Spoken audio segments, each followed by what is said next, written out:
फासले ऐसे भी होंगे ये कभी सोचा न था। सामने बैठा था मेरे और वो मेरा न था।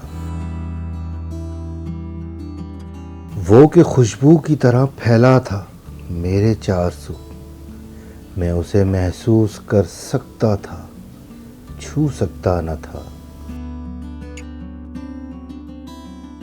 रात भर पिछली सी आहट कान में आती रही। झांक कर देखा गली में, कोई भी आया न था। मैं तेरी सूरत लिए सारे ज़माने में फिरा,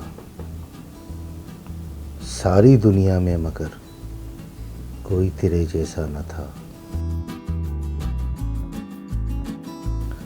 आज मिलने की खुशी में सिर्फ मैं जागा नहीं, तेरी आंखों से भी लगता है कि तू सोया न था।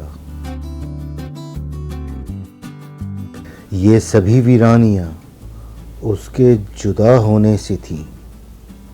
आंखें धुंधलाई हुई थीं, शहर धुंधलाया न था। सैकड़ों तूफान लफ्ज़ों में दबे थे ज़ेरे लब।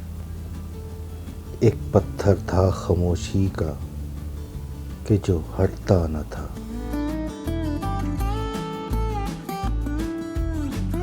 याद करके और भी तकलीफ होती थी अदीब, भूल जाने के सिवा कोई भी चारा न था।